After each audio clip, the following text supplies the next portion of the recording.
अस्सलामुअलैकुम अज़ीज़ तलबा, केमिस्ट्री के लेक्चर के साथ मैं हाज़िर हूँ। आइए हम आज का लेक्चर स्टार्ट करते हैं। अज़ीज़ तलबा, लास्ट वीक में हमने डिल्यूशन ऑफ सॉल्यूशन और सॉल्युबिलिटी ये दो टॉपिक किए थे। इनके सवालात के मतलब शायद मैं ब्रीफ नहीं कर सका। तो अज़ीज़ तलबा, डिल्यूशन ऑफ सॉल्यूशन के लिए जो क्वेश्चंस था, explain how the dilute solution prepared from concentrated solution, question number 3 था। और सॉल्युबिलिटी के लिए क्वेश्चन नंबर 6 था, और what is general principle of solubility. तो सॉल्युबिलिटी का जनरल प्रिंसिपल जो है ये बहुत लंबा टॉपिक है। इसी के अंदर इफ़ेक्ट्स ऑफ टेम्परेचर और सॉल्वेंट सॉल्यूट सॉल्वेंट इंटरेक्शंस जो ना ये टॉपिक भी इसी के अंदर आता है।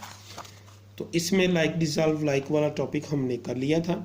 आज हम सॉल्वेंट सॉल्यूट इंटरेक्शंस की बात करते हैं। अजीज़ तलबा, पेज नंबर 105 के ऊपर सॉल्वेंट सॉल्यूट इंटरेक्शंस जो है वो टॉपिक है। ये स्टार्ट से लेके यहाँ तक आपने ये कंप्लीट टॉपिक है।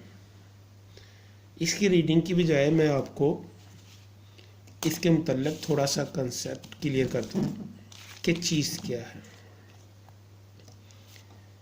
अजीज़ तलबा, जब हम किसी भी सॉल्यूशन को बनाने की तैयारी करते हैं, उसके लिए सॉल्यूट और सॉल्वेंट दो चीज़ें हमें दरकार होती हैं।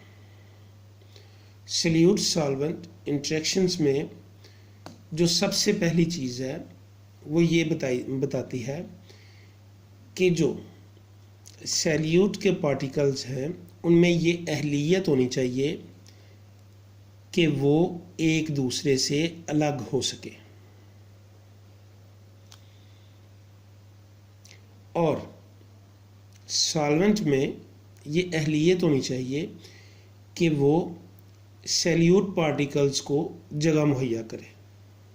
इसकी मिसाल देने के लिए मैं सोडियम क्लोराइड, NaCl और H2 वाटर की मिसाल लेता हूँ।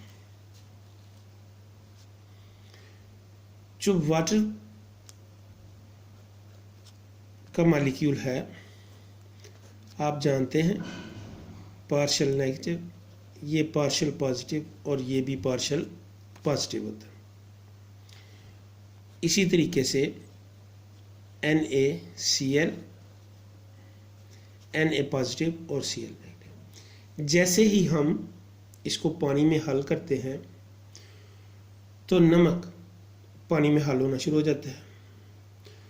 तो इसके लिए भी कुछ कंडीशन है, जिनमें सबसे पहली चीज़ है कि जो सॉल्यूट है उसके अंदर जो फोर्स ऑफ अट्रैक्शन है, जो बॉन्डिंग है, वो सॉल्यूट और सॉल्वेंट इनकी फोर्स ऑफ अट्रैक्शन या इनकी बॉन्डिंग से वीक होनी चाहिए। अगर सॉल्यूट के अंदर बॉन्डिंग फोर्स ज़्यादा है, यानी उसके अंदर जो अट्रैक्टिव फोर्सेस हैं वो स्ट्रांग है, तो वो कभी भी उसको सेपरेट होकर सॉल्वेंट के अंदर जज़ब नहीं होने देगा, जिससे सॉल्यूशन प्रिपेयर नहीं होगा। नंबर 2, जो सॉल्यूट और सॉल्वेंट के दरमियान जो इंटरेक्शन है, उसमें जो सॉल्वेंट है वो उनको रेडीली एक्सेप्ट कर ले। जिस तरीके से सोडियम क्लोराइड में क्लोरीन है, ये नेगेटिव पार्शियल पॉजिटिव के पास चला जाता है और ये जो है ऑक्सीजन के करीब आ जाता है।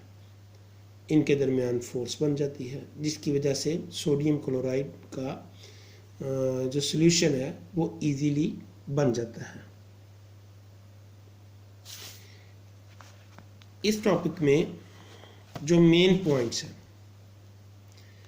जो अभी मैंने आपको बताए हैं उर्दू में, वही है। Number 1, the one muscle, salute particles must separate from each other, वही मैंने कहा कि ये जो जुड़े हुए हैं पार्टिकल ये एक दूसरे से अलग हों, अगर ये अलग होंगे तो ये सॉल्वेंट के अंदर जज़ब होंगे। Number 2, solvent particle must separate to provide space for the solute particles, solvent के पार्टिकल भी स्पेस देंगे उनको तभी वो उसके अंदर आएंगे। Solute and solvent particle must attract and mix up, उनके अंदर फोर्स ऑफ अट्रैक्शन वगैरह होनी चाहिए ताकि वो मिक्सअप हो जाए। इसके अलावा मैंने एक और बात बोली थी वो भी इधर ही है। Generally solutes are solid, ionic solids are arranged in a regular pattern so interforces are at maximum. If the new forces between these solute solvent particle overcome these solute attractive forces then the solute dissolve, यही जो मैंने बात की, अगर sodium chloride की internal forces इतनी strong हो water की फोर्सेस की निस्बत तो फिर तो ये डिजॉल्व ही नहीं होगा क्योंकि ये एक दूसरे से सेपरेट ही नहीं होंगे। जब तक ये सेपरेट नहीं होंगे ये आयनिक फॉर्म में नहीं आएंगे और पानी इनको कभी भी डिजॉल्व नहीं कर सकेगा। यही डायग्राम में इस चीज़ को तफसील से बयान किया गया है। अजीज़ तलबा, ये आपने याद करना है कंप्लीट, इसको लिखना भी है। अभी तो ये सॉल्युबिलिटी वाले क्वेश्चंस में ही हम करें, लेकिन अगर आप एक्सरसाइज में देखें तो ये क्वेश्चन नंबर 5 जो है इसका आंसर भी यही होगा। लेकिन अभी हम ये क्वेश्चन जो है कर रहे हैं जनरल प्रिंसिपल ऑफ सॉल्युबिलिटी, उसको कर रहे हैं। इसमें यही क्वेश्चन का पार्ट है ये, लेकिन क्वेश्चन नंबर 5 भी यही है, इसका भी आंसर यही है। उम्मीद है कि आपको समझ आ गई होगी। अगर इसके मुतल्लिक़ कोई क्वेश्चन आपके जहन में आए तो आप कांटेक्ट कर सकते हैं। अस्सलामु अलैकुम।